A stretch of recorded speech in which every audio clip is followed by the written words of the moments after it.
નમસ્કાર, આપ જોઈ રહ્યા છો નેશન પ્લસ ન્યૂઝ. હું છું આપની સાથે હેતલ ભગત. સુરત શહેરના રિયલ એસ્ટેટ જગતમાંથી એક આઘાતજનક સમાચાર સામે આવ્યા છે. સુરતના અગ્રણી બિલ્ડર અને ઘેલાણી ગ્રુપના માલિક તુષાર ઘેલાણીએ આજે તેમના નિવાસસ્થાને પોતાની જ લાયસન્સ વાળી રિવોલ્વર વડે ગોળી મારીને આપઘાત કરવાનો પ્રયાસ કર્યો છે. મળતી માહિતી મુજબ આ ઘટના સુરતના પોશ ગણાતા સિટીલાઇટ વિસ્તારમાં બની હતી. બિલ્ડરે અગમ્ય કારણોસર રાત્રે આશરે 2 વાગ્યાના અરસામાં પોતાની લાયસન્સ વાળી રિવોલ્વરથી એક રાઉન્ડ ફાયરિંગ કરી પોતાને ગોળી મારી હતી. ગોળીબારનો અવાજ સાંભળી પરિવારજનો દોડી આવ્યા હતા અને લોહીલુહાણ હાલતમાં તેમને તાત્કાલિક સારવાર માટે મહાવીર હોસ્પિટલ ખાતે ખસેડવામાં આવ્યા હતા. હાલમાં ડોક્ટરોની ટીમ દ્વારા તેમની સઘન સારવાર ચાલી રહી છે.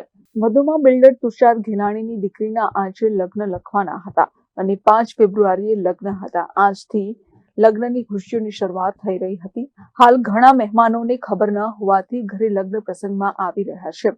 જોકે લગ્નને લઈને કરવામાં આવેલું ડેકોરેશન કાઢવાની શરૂઆત કરી દેવામાં આવી છે. જ્યાં લગ્નની શરણાઈ અને ઢોલ ઢબુકવાના હતા ત્યાં હાલ સન્નાટો છવાઈ જવા પામ્યો છે. વધુમાં અશોક પટેલ અધિવાળા મિત્રએ જણાવ્યું હતું કે તુષારભાઈ ગેલાણી આપણા જોલી ગ્રુપના તેમના ઘરે રાતના લગભગ 1:30 થી 2 વાગ્યાના આસપાસમાં આ ઘટના બની છે. વહેલી સવારે મારા મિત્રનો ફોન આવ્યો એટલે અત્યારે અમે હોસ્પિટલ આવ્યા છે. પણ ખરાબ ક્ષણ હતી એ આવી ગઈ. પણ ભગવાનની દયાથી તુષારભાઈની તબિયત સુધારા પર છે. આગળની ટ્રીટમેન્ટ ચાલે છે. આઈસીયુમાં એડમિટ છે. એમની દીકરીના 4-5 તારીખના મેરેજ છે અને તેની તૈયારીઓ ચાલતી હતી. પણ હવે રાતના સમયે તેમની સાથે કોઈ ના હોય ત્યારે આ પગલું ભર્યું હોય.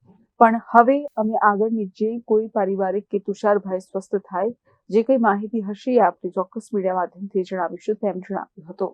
તો વધુમાં ઘટનાની જાણ થતાં જ ઉમરા પોલીસનો કાફલો અને ઉચ્ચ પોલીસ અધિકારીઓ ઘટના સ્થળ પર તેમજ હોસ્પિટલ પહોંચી ગયા હતા. પોલીસે ગુનો નોંધીને રિવોલ્વર કબજે કરી છે અને આત્મહત્યાના પ્રયાસ પાછળનું સાચું કારણ જાણવા માટે પરિવારના સભ્યોની પૂછપરછ હાથ ધરી છે. આ સમાચારથી સુરતના બિલ્ડર લોબીમાં શોક અને ચિંતાની લહેર પ્રસરી ગઈ છે. ઘટના રાતના બનેલી. સવારમાં વહેલી સવારે મારા મિત્રનો ફોન આવ્યો અને હું અહીંયા આવ્યો છું. અને અહીંયા આવ્યા પછી એક વસ્તુ ચોક્કસ મને થોડીક શાંતિ એ થઈ કે રાત કરતા એમની તબિયત સુધારા ઉપર છે. જે ઘટના બની છે એ દુઃખદ છે. એમને કોઈ ધંધાકીય ટેન્શન નહોતું. પ્રસંગની સંપૂર્ણ તૈયારી ચાલતી હતી અને જે કઈ પરિવાર તરફથી કે તુષારભાઈની તબિયત થોડી સુધારો થાય જે કઈ અપડેટ હશે એ તમને ચોક્કસ અમે જણાવશું. કેવી રીતના કર્યું આ? હવે એ રાતના 1-1:30 વાગે બનાવ બનેલો છે. મને જાણવા મળ્યા મુજબ પાછળની સાઈડમાં અહીંયા ગોળી વાગેલી છે અને ગોળી લગભગ આરપાર નીકળી ગઈ છે. એટલે તબિયત હાલ સુધારા પર છે. શાના વ્યવસાય સાથે શું ટેન્શન? જોલી ગ્રુપ બિલ્ડર. શું નામ છે? Jolly group. Bureau of Nation Plus news Surat. સમાચારોના સતત અપડેટ મેળવવા માટે અમારી નેશન પ્લસ ન્યૂઝની યુટ્યુબ ચેનલને સબસ્ક્રાઇબ કરો, બેલ આઇકન દબાવો અને જોડાયેલા રહો ફેસબુક, ઇન્સ્ટાગ્રામ અને ટ્વિટર પર.